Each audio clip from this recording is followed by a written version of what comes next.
Well, I always start my talk with a disclaimer. And that disclaimer is that I've never claimed to be a motivational speaker. Yes, I do speak, but I feel more like a storyteller because wherever I go, I share a story with everyone. Well, it is a story of a woman whose perfectly imperfect life made her who and what she is today. It's the story of a woman who, in pursuit of her dreams and aspirations, made other people realize that if you think that your life is hard and you're giving up on that because you think your life is unfair, think again. Because when you think that way, you are being unfair to your own self. It's the story of a woman who made people realize that sometimes problems are not too big. We are too small because we cannot handle them.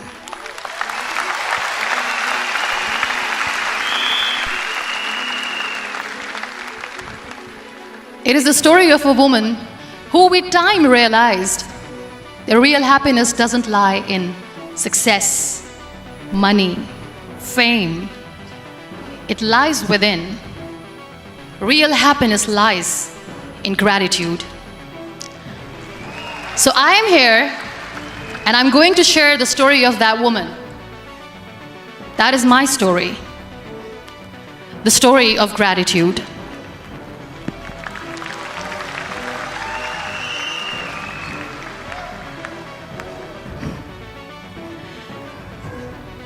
I love you too. I love you all. I believe in the power of words. Many people speak before they think. But I know the value of words. The words can make you, break you, they can heal your soul, they can damage you forever. So I always try to use the positive words in my life wherever I go. They call it adversity, I call it opportunity. They call it weakness, I call it strength. They call me disabled, I call myself differently abled. They see my disability. They see my disability, I see my ability.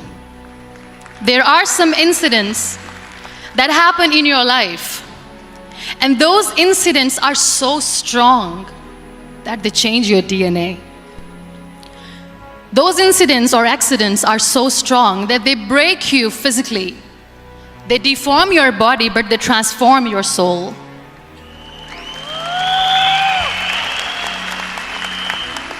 Those incidents break you, deform you, but they mold you into the best version of you.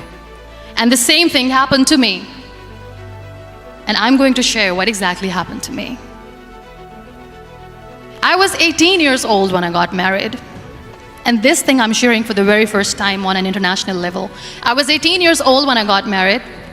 I belonged to a very conservative family, a Baloch family, where good daughters never say no to their parents. My father wanted me to get married. And all I said was, if that makes you happy, I'll say yes. And of course, it was never a happy marriage. Just about after 2 years of getting married, about 9 years ago, I met a car accident. Somehow my husband fell asleep and the car fell in the ditch. He managed to jump out, saved himself. I'm happy for him. But I stayed inside the car and I sustained a lot of injuries. The list is a bit long. Don't get scared. I'm perfectly fine now. Radius ulna of my right arm were fractured. The wrist was fractured. Shoulder bone and collarbone were fractured. My whole rib cage got fractured. And because of the rib cage injury, lungs and liver were badly injured. I couldn't breathe. I lost urinary bowel control. That's why I have to wear the bag wherever I go. But that injury that changed me and my life completely as a person and my perception towards living my life was the spine injury. 3 vertebrae of my backbone were completely crushed and I got paralyzed for the rest of my life. So this accident took place in a far-flung area in the outskirts of a very small province, Balochistan, where there was no first aid, no hospital, no ambulance. I was in the middle of nowhere in that toppled car. Many people came to rescue. They gave me CPR. They dragged me out of the car. And while they were dragging me out, I got the complete transection of my spinal cord. And now there was this debate going on. Should we keep it here? She's going to die. Where should we go? There is no ambulance. There was this four-wheeler Jeep standing in the corner of the street. They said, put her in the back of the Jeep and take her to the hospital, which is 3 hours away from this place. And I still remember that bumpy ride. I was all broken. They threw me at the back of the Jeep and they rushed me to the hospital. That is where I realized that my half body was fractured and half was paralyzed. I finally ended up in a hospital where I stayed for 2.5 months. I underwent multiple surgeries. Doctors have put a lot of titanium in my arm. There's a lot of titanium at my back to fix my back. That's why people in Pakistan call me the Iron Lady of Pakistan.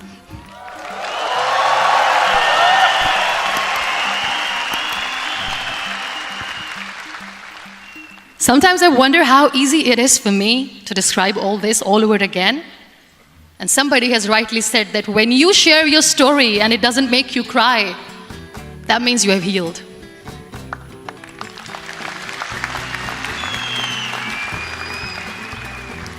Those 2.5 months in the hospital were dreadful. I will not make up stories just to inspire you. I was at the verge of despair. One day, doctor came to me and he said, well, I heard that you wanted to be an artist, but you ended up being a housewife. I have a bad news for you. You won't be able to paint again because your wrist and your arm are so deformed, you won't be able to hold a pen again. And I stayed quiet. Next day, doctor came to me and said, your spine injury is so bad, you won't be able to walk again. I took a deep breath and I said, it's all right. The very next day, doctor came to me and said, because of your spine injury and the fixation that you have in your back, you won't be able to give birth to a child again. That day, I was devastated. I still remember, I asked my mother, why me? And that is where I started to question my existence. Why am I even alive? What's the point of living? I cannot walk, I cannot paint, fine, I cannot be a mother. And we have this thing in our heads, being women, that we are incomplete without having children. I am going to be an incomplete woman for the rest of my life. What's the point? People are scared. They think I will get divorced. What is going to happen to me? Why me? Why am I alive? We all try to chase this tunnel. We all do this because we see light in the end of the tunnel, which keeps us going. My dear friends, in my situation, there was a tunnel that I had to roll on, but there was no light. And that is where I realized that the words have the power to heal the soul. My mother said to me, this too shall pass. God has a greater plan for you. I don't know what it is, but He surely has.